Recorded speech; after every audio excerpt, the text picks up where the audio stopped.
going to Now you're on. I was going to begin by first saying that I am no expert in monogamy, but I thought that might be misunderstood. So I'll leave that comment aside. I do have about 5 minutes of introduction to kind of set the stage. I want to talk a little bit about different terminology and then just share some facts about fidelity and infidelity, like that. At first, the terminology. I think it's important to keep in mind there are two forms of monogamy: sexual monogamy, which is sometimes called genetic monogamy, and social monogamy. And as we talk about monogamy today, I think it would be helpful if you could be specific about which type you're talking about in your remarks, so there's no confusion. There's also serial monogamy, which is really a form of polygamy. That is, one man and several women, or vice versa, just not all at once. Serial monogamy has been thought to benefit male reproductive success more than female, so it's sometimes considered a form of polygyny. But one of the articles on our list for today challenged this a bit. Two other terms that come up are pair bonding and marriage. Pair bonding is really more of a biological term, I think. That is, it happens in other species. For example, pair bonds happen in chimps and bonobos, although their pair bonds are much weaker than ours. In Homo sapiens, pair bonding is somewhat akin to falling in love. It's designed by natural selection to last at least long enough for the offspring to get off to a good start, not necessarily till death do us part. Marriage, in contrast to pair bonding, is a social legal system that can be monogamous, polygynous, or polyandrous. Pair bonding in humans occurs regardless of the marriage system. So for that reason, asking why pair bonds evolved is not really the same as asking why lifelong monogamy evolved.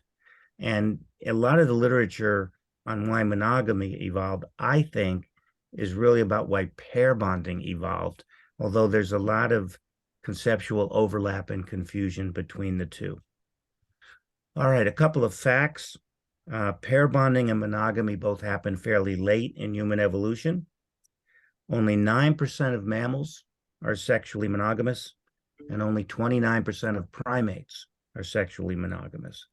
And these statistics perhaps should not surprise us because sexual monogamy imposes a fitness cost, especially on males, although it has some fitness costs for females, but less so. Fathering only involves a monogamous species. For males, monogamy increases paternity certainty, and for females, it can increase resource certainty. Among indigenous societies, only 16% were monogamous and 83% were polygynous. Although it should be noted that most polygynous societies are what anthropologists call only preferentially polygynous. In other words, often most men in polygynous societies only acquire one wife. It's the high status men that are able to have more than one. Polyandry, that is one woman and several men, is exceedingly rare. Only 1% of indigenous societies were found to be polyandrous. Turning to the US in contemporary times, the data varies, but a rough estimate, the data varies depending upon what research study you look at, but a rough estimate is about 30 to 40% of relationships and about 20% of marriages experience at least one infidelity. And of course, if you're a glasses half full kind of person, then that's another way to say that is that 80% of marriages don't experience one infidelity. There are sex differences in infidelity rates. Unsurprisingly, perhaps men stray more often. Again, surveys have different results, but a rough finding is that roughly 20% of men and 10% of women report having sex with someone other than their partner while still married. But these sex differences in infidelity rates have lessened in recent decades, which suggests that it may be less biologically driven than initially thought. Infidelity, to some extent, is a crime of opportunity, if you will. And female infidelity rates have increased as women have entered the workforce and have had more opportunity to meet men. Having more opportunity to cheat may also partly explain why high status males have somewhat higher infidelity rates than lower status males. I even came across one study, although I'm not sure it was published in an academic journal, that found that taller men cheat more than shorter men. So I think perhaps it's a good thing we're all seated having this discussion. Lastly, and then I'll turn to my question, there's evidence that monogamy is declining, perhaps as men are less necessary as providers. In 1963, 20% of marriages ended before their 20th anniversary. By the mid-1990s, this had doubled to 40%. Now, since 1990, divorces have been slightly on the decline, but so has the marriage rate. In 1960, 75% of Americans over 18 were married. Today, that is 50%. And lastly, in 1990, about 30% of births occurred outside of marriage. In 2021, about 40% of births did.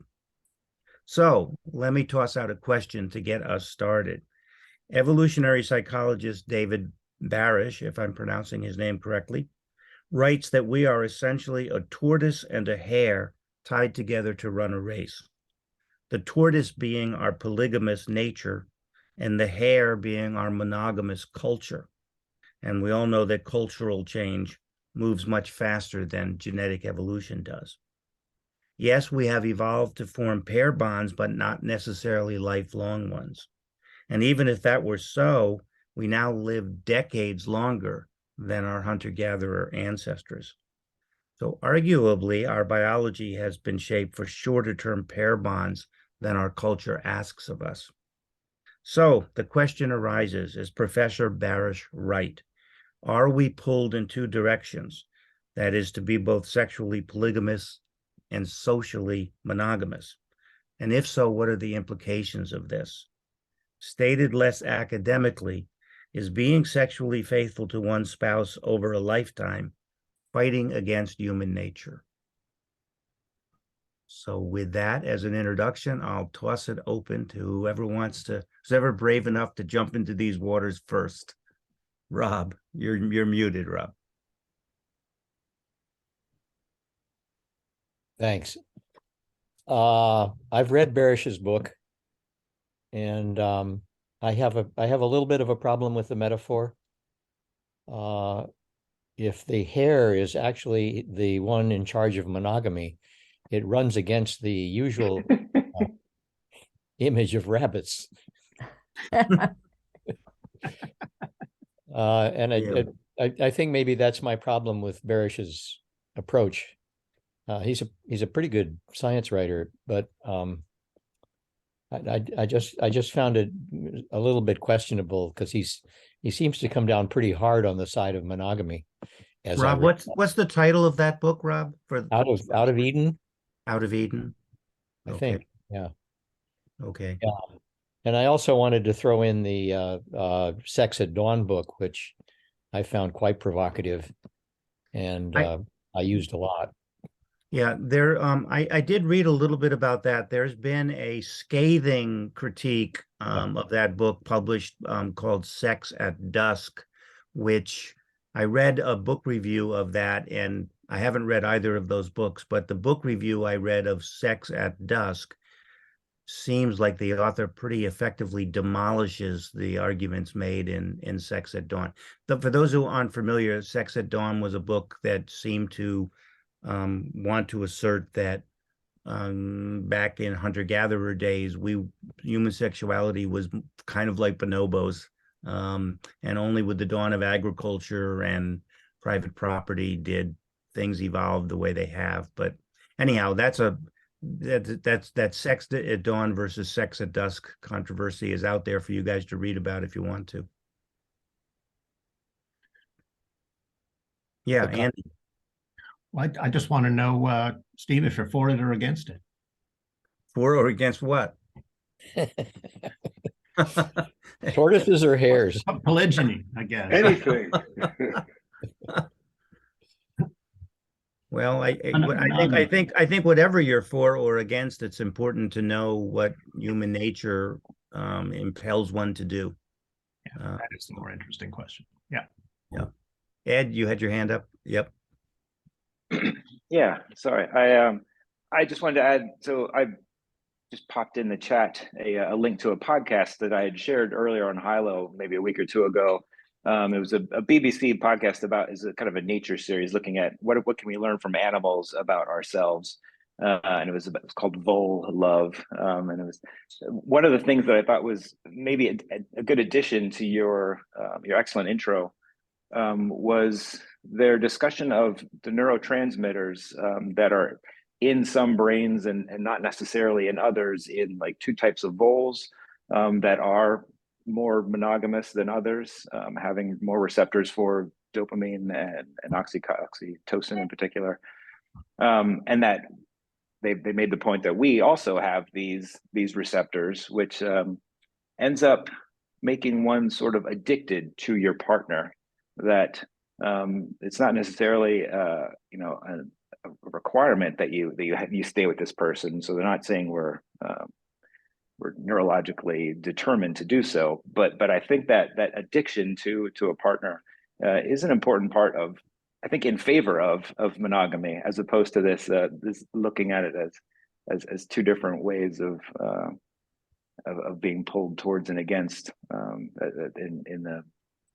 in the book that you mentioned earlier. They cited that an interesting experiment on that podcast, for those of you that didn't listen to it, where they showed married men pictures of their wives and pictures of equally attractive other women, and one group got a placebo squirted up their nose and the other group got oxytocin squirted up their nose. And the group of men that had oxytocin squirted up their nose rated their wives as significantly more attractive than, in comparison to the other women, than those that didn't. So I thought that was maybe there's a business opportunity there. I'm not sure. At hotels for conferences, you can get your squirt to help you remember to stay faithful. It also depends where you squirted. Yeah. Simon, go ahead. Yeah, I saw a paper recently talking about the mating age difference between men and women that varies across societies or across continents. That I think you see an average genetic data suggests that men mate at a higher age than women, but that difference is actually, I think a recent paper said it's bigger in Africa, which also suggests, does that also suggest polyamory, in the sense that or it's not dissimilar to the Trivers-Willard effect, which is that high status men marry low status women on average. That low status families have more female children than high status ones. It may also have something to do with how long it takes men to acquire resources in different societies. If it takes men in Africa to an older age to have resources to provide to a partner, maybe that could cause a bigger age gap. But anthropology would have to answer that. I don't know. Yeah. Interesting. Diane, did you have your hand up? You do. Okay, go ahead. Yeah, I do. There's so many questions. I'd just like to say to Simon, though, that I don't think there's much evidence for the Trivers-Willard idea. So, anyway, I think the distinction between social monogamy or institutional monogamy, maybe we could call it, and what we might call natural monogamy is really important. If you're going to ask a question like, is monogamy natural? Certainly, the pair bonding is natural. And you would think that the ordinary conditions of human life being such that it takes at least 15 or 20 years to launch the offspring, would call for some kind of fathering, or at least some kind of social support. So there needs to be an institutional arrangement. Monogamy is probably a frequent kind of solution to that problem, it would seem to me. But when you say social or institutional, it brings up the question of in what environments does what work better?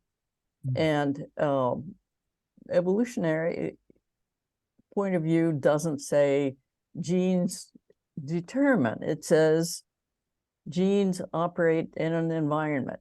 So I think the question we need to be asking, or in general, people in this field need to be asking, is under what ecological and historical circumstances do people find solutions in which kind of marriage arrangement? Let me just leave it there. Sure. Basically, different selection pressures exist in different different cultural environments. Yeah. I think Hank and then Andy. Yeah, Diane, I want to piggyback on what you said. Excuse me. But I was thinking of it in terms of asking a question. We know that there are genes and means. So that's what Diane is suggesting. And so are you, Steve. But I was wondering if, and I don't really know, I haven't studied it much at all, but let's call it the biology or the neurobiology of human pairing. And what evidence do we have? Not observations or surveys or, you know, picking a particular group, but is anybody familiar with that observation? And does anybody kind of talk about the means and the genes of it? So that would be the way I would frame the question in a similar way that Diane has. But thank you, Steve, for your really great intro. Yes. I would say just quickly that culturally, at least in the Western world, we get mixed messages about what we're supposed to do regarding fidelity. Culturally, I think we get mixed messages. But Andy and then Bob, I think, is the next order. Yeah, I heard a couple different questions in what Diane was saying.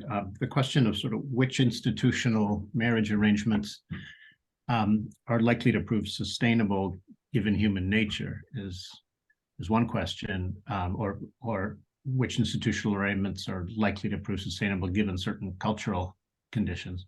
But there's also another question, which is which institutional arrangements best serve the cause of human flourishing. So the one that proves stable given current conditions, for example, may not be the same ones that best help us thrive.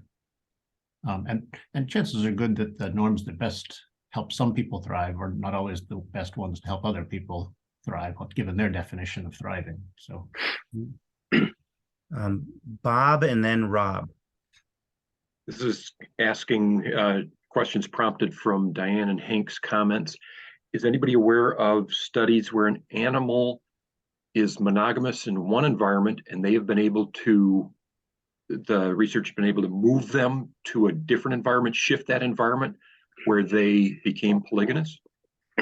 Well, not environment, but in the podcast that Ed referred to, they took the two species were prairie voles and meadow voles, and I believe the I forget which was which, Ed, I don't remember, but the species that was non-monogamous, when they gave them they did a genetic tweak to make them more receptive, their brains more receptive to oxytocin, and the polygamous voles then behaved, they had more pair bonding neurologically. I understand. Thank you. Yeah. Rob. Just mention a book by Pamela Drucker called Infidelity. It's probably a not very scientific book. She was a Wall Street Journal reporter and got curious about why all the men in Argentina were hitting on her when they were married. And she did a kind of informal survey, I would say, of comparing various cultures, American, Russian, Japanese, South American. and they vary a lot in terms of their attitudes towards infidelity. Russian men always expect to have access to other women. The Japanese do it, but don't talk about it. The Americans do it and then feel guilty for the rest of their lives. And just lots of variety in how we approach it. So it doesn't seem to me that it's that determined by. I would expect that the sex differences cross-culturally for women in infidelity would be much higher than the sex differences for men, in terms of, in certain societies, women's sexuality is much more tightly controlled and oppressed. And I would imagine if you're, in a Middle Eastern country, perhaps a strict Islamic state, the risks of infidelity for women are significantly higher. And so there might be more differences there. Hank? Yeah, I'll give you an example. I'll just give one in my practice. Let's say, keep it simple. I work with a couple. The woman is an American white lady. The guy is a West African guy, Muslim background. And there's, serial, no, they can have as many wives as they want if they have the resources and the family supports that. But they're living in America, and his sort of, it's like a fish in water. His right to have women, to him, is just God-given, from Allah or whatever these subjective things are. And her, as an American, as a Christian, it's monogamy. And so what I'm learning about this one example in that culture, and now this could be the uniqueness of the person, but there's also medicine. You can use your dick as medicine to heal women. Okay. Now, what that has to do with monogamy or polygamy, I don't know. But this is just one clinical example of, it's maybe worth nothing, where that seems to be sort of part of the memes in that culture. Now, this guy could be weird. He's in America. He could be one like the other guys, but he feels perfectly right that women, he sort of promotes himself as a healer through his penile penetration and a couple of prayers and whatever you do. So just one sort of small thing. Another is, I work with a young woman who sees herself as, what do you call it, non-binary. She's living with, it's about 35, she's living with a guy who's totally cisgendered, heterosexual. And she likes to kiss and fool around with anybody. It doesn't matter. And her social dilemma is like, this is a very steady guy. I like it. Guys are not that steady, but I like to have the freedom. So just giving some simple, practical things that go on around this that I see. Well, you're raising the issue of when two people who pair bond have different, maybe not only different cultural values, but maybe different biological predispositions, to go back to the voles and neurology. Andy. I guess I'm curious how everyone would classify sex outside of an open marriage. So sex with a non-spouse, but with the blessing of the spouse, does that count as infidelity? I think, given how we were talking about it before, I think we were treating sex outside of marriage as infidelity. It would count as non-monogamy, non-sexual monogamy, but I don't think, if a synonym for infidelity is being unfaithful, and if your vow is that you have an open marriage, you're not really being unfaithful to the agreement, to the marital agreement. Mm-hmm. So I would say it's sexually non-monogamous, but not unfaithful or infidelity, personally. Yeah, and that's the polyamory movement. That's a lot of literature going on in scholarly studies, as well as in the mental health field. There are whole specialties now with therapists working with polyamorous people. You see these requests all the time. The other side of that coin is that there are, I don't have data on this, but there are certainly scores of marriages that have been ruined by attempts to adopt that lifestyle. And do polyamorous marriages tend to fail at higher rates than non-polyamorous? No, I don't know. Good question. I'd There's also not be- enough. Sorry, Andy, but it's not Oh, enough literature and research right now. It's too young for it to be becoming acceptable as a cultural way, as another option. So there's not enough in-depth research. Yeah. It would also be worth studying the effects of polyamory on a couple's children. Well, to piggyback on what Diane said earlier, it isn't really young and new. It's repackaged with a different terminology, but certainly in the late 60s and early 70s, the 60s really happened in the 70s, but in the 1970s, this was really a cultural phenomenon as well. And then I think it subsided, Diane, right? Sort of subsided maybe during the Reagan years and is coming back again a bit. I wasn't there then, so I don't know, but I have an anecdote in response to Andy's question. Comes from my daughter, who does live in Southern California, where these things are talked about quite a bit.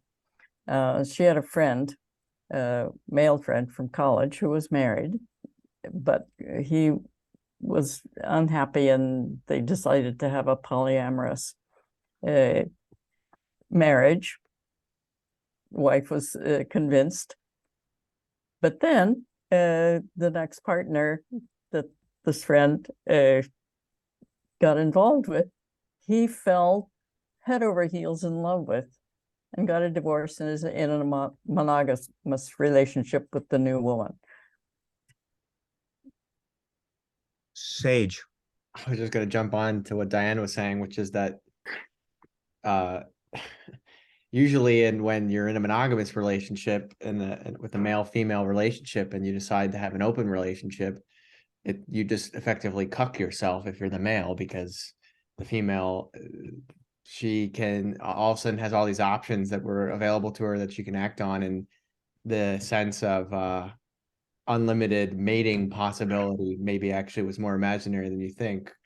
So I think there's like an interesting, it would be interesting to see whether or not these like transitions, like how they actually shake out in terms of the equanimity between the sexes, and what actually happens in terms of this being a relationship of any kind at this point, or is this just like we live together kind of thing?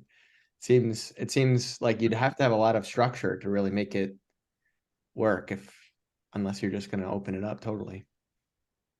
And again, although the topic of open marriages and whatever the new term for that is interesting, I think we're talking here. We can spend our time if we want to talking about that, but it's a real outlier. This is not how most men and women are structuring their lives. Hank. Yeah, I kind of want to state the obvious, at least in terms of the cultural as opposed to the sort of biological. And that is, we all here are in a kind of Judeo-Christian culture for thousands of years. And I think we need to keep in mind that that's been sort of embedded and embodied in all of us, whether we have a God belief or we're none of those, or we're atheists.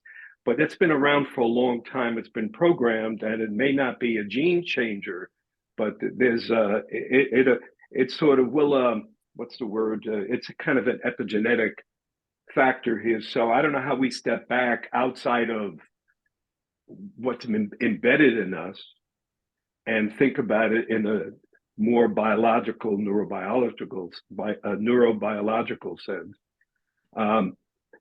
Because we're embedded in it. So we're even using the words, infidelity. That, to me, that somewhere goes back to the Old Testament.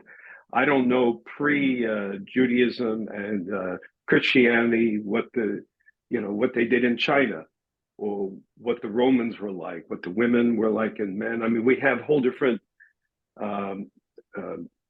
cultures that sometimes determine how we're going to use our biology or pair bonding. So I just want to state that Well, and it's hard to get away from that. You're right, I think, in coming back in a way, you're looping back to the question that I asked, which really was the degree to which we all experience some internal conflict between cultural demands or norms and our biological nature. The narrative in Western the Western world, at least since the Middle Ages, the narrative is that you fall in love and you spend your life with that person who meets your absolutely every need. And to some degree, another aspect of that narrative is that there's just one person for you, your soulmate. Just to digress for a second, some of you may know Tim Minchin, who is an Australian sort of comedy songwriter. And if you go on YouTube and enter Tim Minchin, I forget the title of the song now. I think it's something like "If Not for You," and he has a beautiful, it's a very funny love song to his wife, in which he says, you know, if I hadn't met you, I'd probably be happy with somebody else. My favorite line in the song is he says, it's not that I don't love you, it's just that you fall on a bell curve. And so it's an entertaining song. But anyhow, Rob. So many things. My writing about the Neolithic, I did a lot of work at Çatalhöyük in Turkey, and the conversion to agriculture changed so many different things in human society, including the longevity of the house that you lived in, which meant you had to think multi-generationally, which meant that you had to be concerned about the fatherhood of the offspring, which meant that you had to control the women's sexuality, which introduced patriarchy. And there's a whole lot of entrainments on that that seem to me to be vitally important. And studies of hunter-gatherer societies seem to have, and certainly in Sex at Dawn they do, but I think my other reading has suggested that hunter-gatherers had a much more open and generous attitude in terms of fathering. The entire band is in effect the parents of the children. It's just a very different way of structuring social life. And it is interesting to think that paternity certainty perhaps became an issue for us only when we had property, when we began to have property. That's an interesting causal connection, as opposed to somehow being more biologically rooted, and that goes back to the difference between those two books, Sex at Dawn and Sex at Dusk, and they argue about that, those two authors, I think. I don't know whose hand. Ed, was your hand up a second ago? Okay, Ed, and then Andy. Yeah, I raised it and then lowered it. It feels like people keep bringing up points that I want to raise and then they kind of answer them. But Rob's point about the hunter-gatherer or agriculture maybe being an onset for monogamy was a point that was raised in this BBC podcast that we've been talking about a few times, about that, and then sexually transmitted diseases once you started living in lots of big, tight societies were two reasons why monogamy rose in order to solve those problems of being able to pass on wealth and not being able to pass on diseases to your partners. And so, monogamy does seem like a solution to an environmental problem. I thought Bob's question really early about could we put other animals in a different environment and have them develop monogamy was really fascinating. But it's hard to imagine the social constrictions being able to apply to. I think in that podcast I mentioned there's only 4 other animals that have sex, 4 other mammals that have sex outside of conception, outside of when the women can conceive, and that was humans, chimps, bonobos, and dolphins. And so you would have a pretty small group that you could, could put a dolphin in another dolphin society, and suddenly they would become monogamous. I find that hard to imagine, but it's an interesting thought experiment. I think I just want to make. Oh, Go ahead. I just go want to ahead. make one more point about the Stevie, you're calling it like this cultural versus biological pull. And I would say that's almost that it is biological versus biological. That like so many of our human the human nature is that we're not leaning one direction. It's that we have options for both. That is the real human nature, is that we have the options for both, and we can decide which path is better for our short or long-term gains as the environment needs. I'll stop. Yeah, although the Vol research with the neurobiology and neurochemistry suggests that decision may be easier for some than others, depending on how you're biologically built. Yeah. I've lost track of the order, but I'm going to let Evelyn jump in because she has not said anything yet. So we'll go to Evelyn, and then I'll go back to you three guys. Thank you. Well, one thing that I'm a doctor, and so and I've just watched over the years the way that my patients have discussed this, their infidelities or whatnot, and what is natural and what isn't. And I've enjoyed hearing the different definitions of monogamy.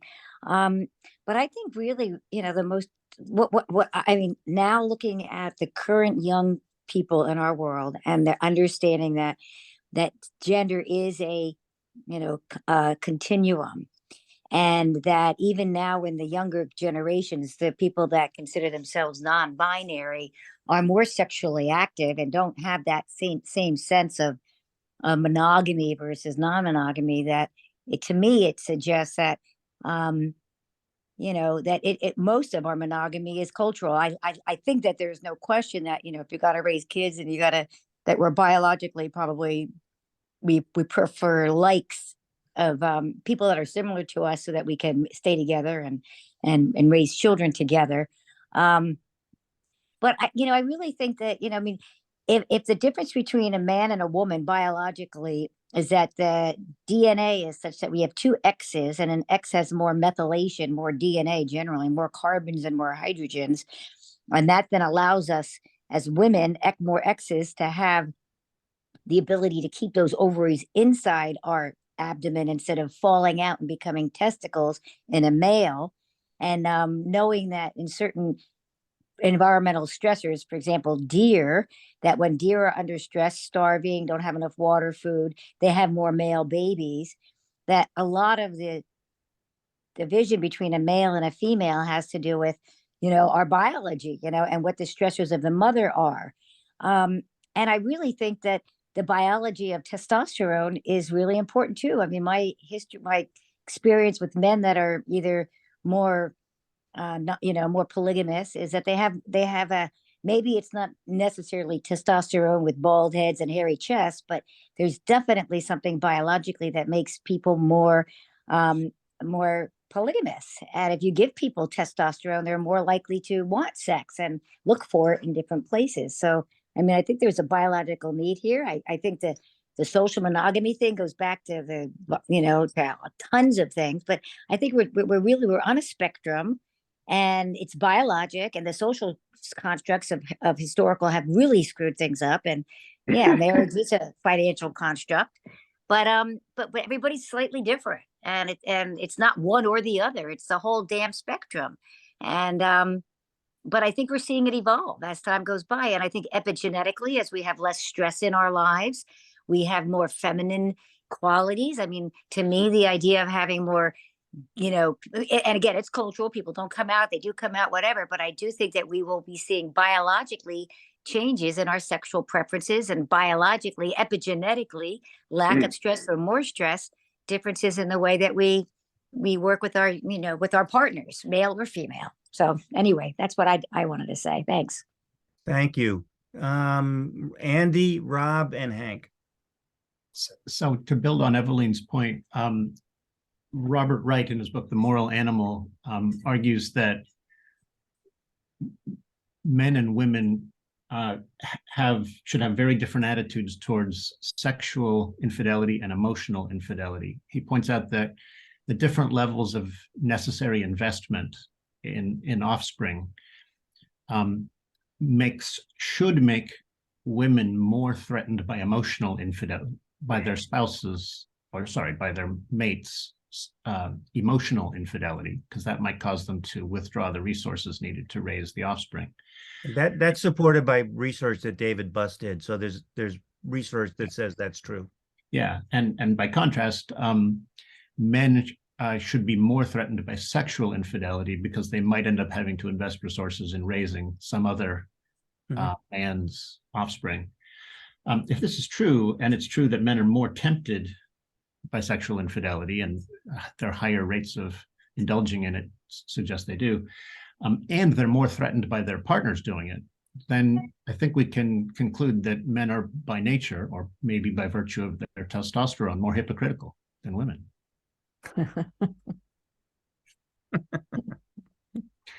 Well, no one's arguing with you, Andy.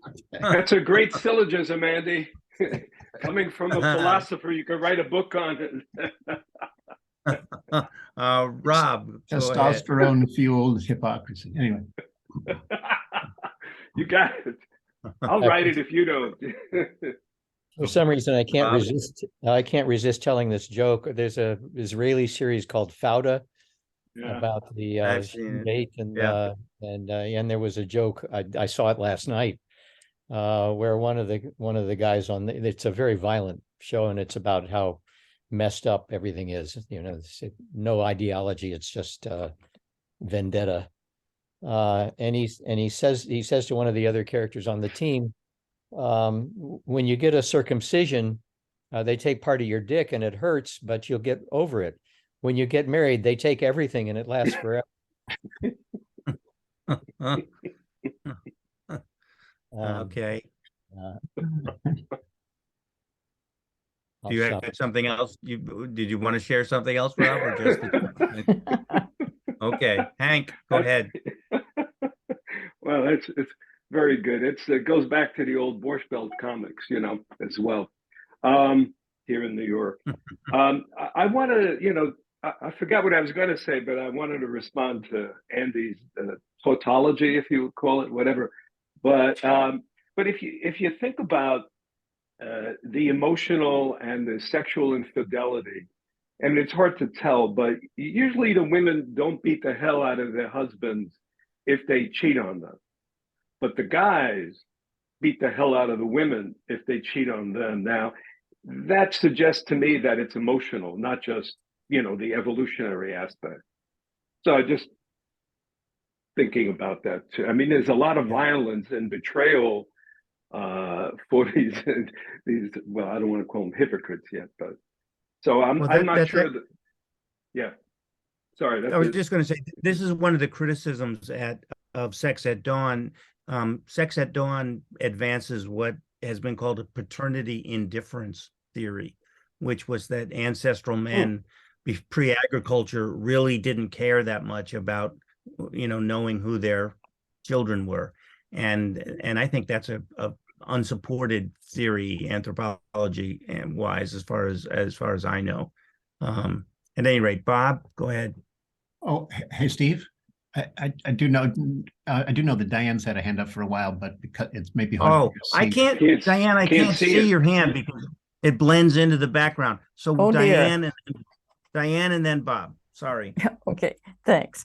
I wanted to react to something that Rob said a while ago, talking about hunting and gathering societies as if they were uniform. They are so different from one another. And that comes back to my original remarks at the beginning about how the environment is very important. For example, I read about a foraging society. The way they forage is deep sea fishing. Okay, this is a South Pacific tribe on an island someplace. And the men go out on boats for long lengths of time, maybe weeks at a time or whatever. And there's quite a bit of infidelity by the wives during these long absences. But the men in the society generally accept children born to their wives as their own children. They don't make as big a deal out of it as people do in most societies where, the partners are regularly together. Mhm. And so I would just offer that as an example of how your institutional arrangements and the memes can be adjusted to fit the needs of the ecology that the society is living in. There are other hunting and gathering societies which are much more like, I don't know, Western societies in terms of jealousies and so forth. Maybe a majority of them have a certain amount of fluidity, so that there's pair bonding, but some shifting around of partners over the lifespan, etc. So there's a wide variety within hunting and gathering. So it's hard to believe that there's a hard and fast transition between foraging and agriculture. On the other hand, agriculture brings much more uniform circumstances to people. They have to, because it typically has reflected itself in land ownership.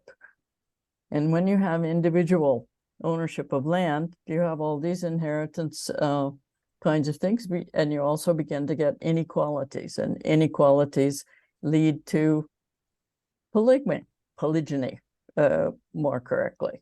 You don't get much multiple mating, as far as I've been able to read. I'm not an anthropologist, so I'm not an expert, but it seems like it's pretty much serial pair bonding, if not lifelong. One of the articles, I'm sorry, go ahead, Diane. The articles, I don't know. I've just read over the years, dozens of things about foraging societies. There's a book in particular about the beginnings of, or the invention of, inequality or something that has a review of some of this stuff. But all I'm basically trying to say is that it's not nature versus nurture. Nurture deals with nature. Nature is also various. It equips us to deal with different kinds of circumstances. And it may,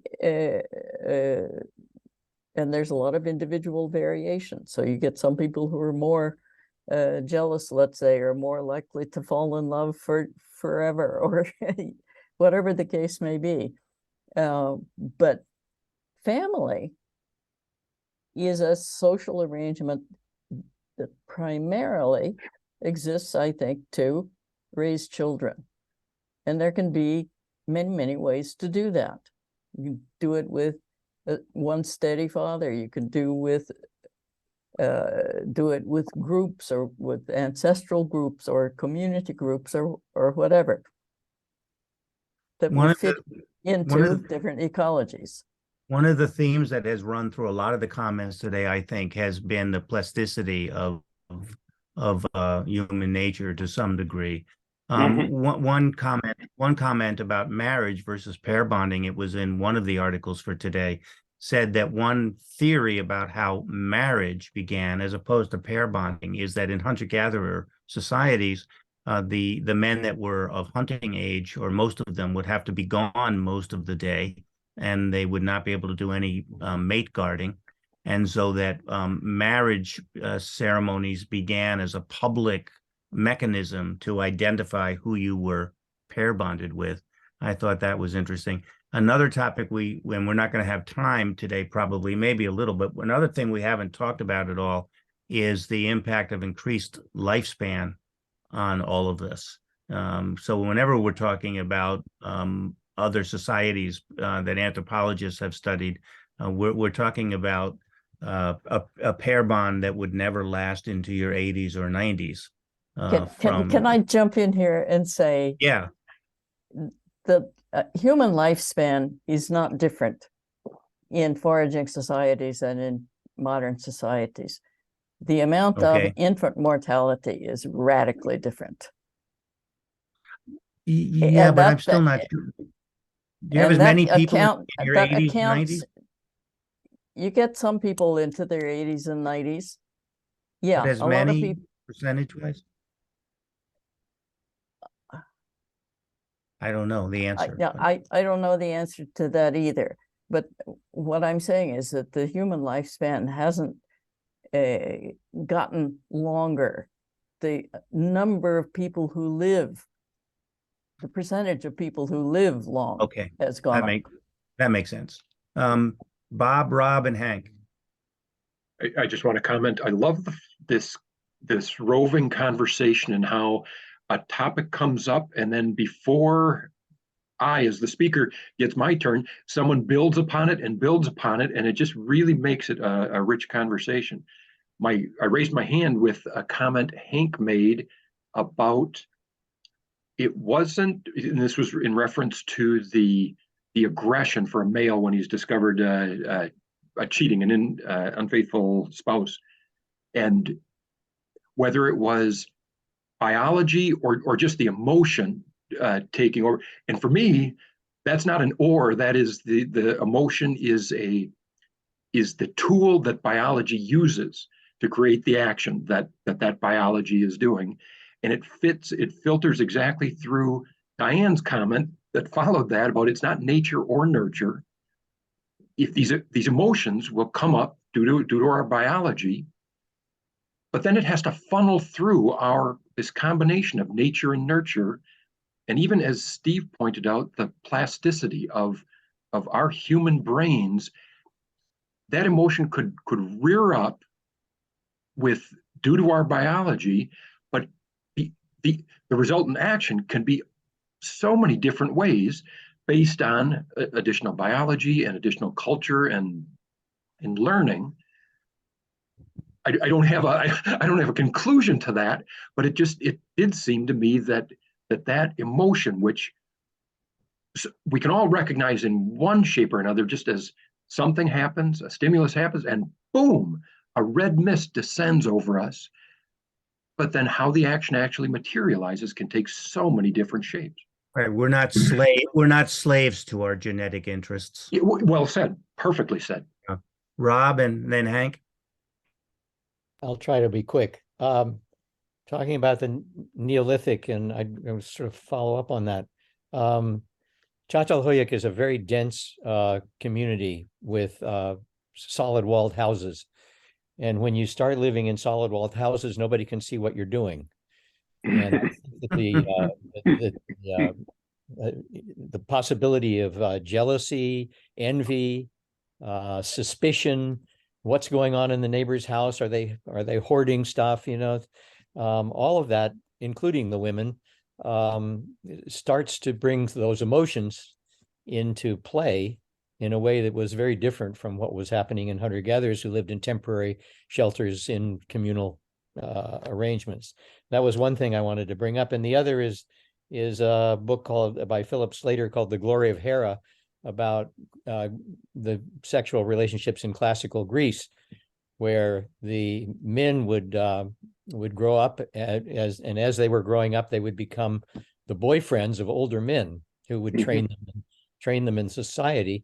And by the time they got to be 30, they would then marry a 13 or 14-year-old girl. So the age disparity between the married couple was quite large, and that was baked into the culture of the at least of the elites in Athens. And I think that suggests that there's a lot of variety in the ways in which we arrange these situations. So your first comment gives me an idea for a book you should write. So we have Sex at Dusk and Sex at Dawn. Apparently, you should write a book called Sex Inside. Indoors. Sex Indoors, which would discuss your thesis there. we're sorry. I'm going to Next Harvest. I'm going to let Hank have the last word because we're near the end of the time, and then I'll turn it over to Sage. Great. I just want to build on what Bob said in terms of emotion. And if we think about the basis of emotion, even for bacteria, which is 300 million without a brain, is it safe or not safe? Where's food? Where's danger? So then you think about emotion in a group and the contagion of emotion, and then you have the power of, the way Freud would have said, the superego, but the power of culture on the superego to sort of comply with authority. He talks about that in the ego and group psychology. So I'm thinking more about the epigenetics of culture, the way I forget somebody mentioned today on the biology. That's it. Okay. Sage, back to you. Well, I just wanted to thank Steve and just also express my thanks, Steve. Thank you. Thank you. And just express also my gratitude to this group. It just today's session was kind of a riot and fun, and you know, we've gotten to know each other over these 30 sessions. So it's I think there's something special about to Bob's point about the way that we hold these conversations, the relationships. It takes a lot of work to get to the point where we can do this. So I think we should all. People were telling jokes before, and for some reason, an old Woody Allen joke popped into my head. And maybe it's the solution to all of this. A reporter once asked Woody Allen what he thought about masturbation, and he said, "Well, at least it's having sex with someone you love." Or you don't love. You know, people with self-hate also masturbate. Okay. Sorry, Steve, you know that. I'm sorry. That's true, yes. I killed that joke for you. All right, so I'm gonna give everybody, we were deep in conversation, so it's a distraction, but go in the chat and click that link and just throw a vote or 2 or 3, but not 4, onto the options there, and take a minute. We only got a few responses, so I want more input. I just want to thank Andy for being here. Pleasure. It's a pleasure to be back, guys. Nice to see you all. That was a lot of fun. And thank you, Steve. That was great. Yes, Steve. Fabulous. Yes, You're very much. very welcome.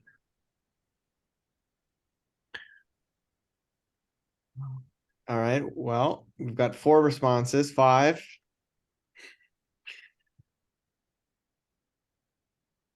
It's okay to cede your power, I suppose, and just have total trust that we all are aligned.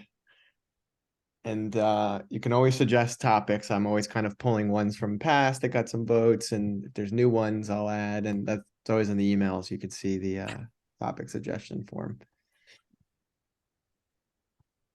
All righty. All right, well, right now we're at a tie with 4 votes for each on positive evolutionary psychology, on living a rich life, and dual inheritance theory. So I can vote again if that would help. I'll vote too. Haven't voted, get in there, and if you're trying to commit election fraud, don't, because I can see. No, but this is open election. Dublin, yeah. Who's going to break the tie? Camilla Harris or? Well, the positive evolutionary psychology was Steve's, and dual inheritance was mine. So I'll ask Steve. I'll take dual inheritance. I'm sorry. Yeah, give me a month off. We'll do yours, Sage, and then I'll do the other one. Well, no, this is well timed. This is well timed because I'm actually David and I are planning in February to do a back-to-back pro-social world seminar, starting off with dual inheritance theory and then diving into like a research program. So this will be a fun way to get some great ideas and have a more conversational exploration. So I'll take that, and then we'll vote again. But all right, this has been great, everybody, and more soon. Sage, is this going to be online? The presentation? Yes, you should be able to see it. Well, actually, our new website is imminent, so there's going to be a much easier way to find all these events. So, but I'll make sure to share it. Great. All right. Thanks, everyone. Thanks, Sage.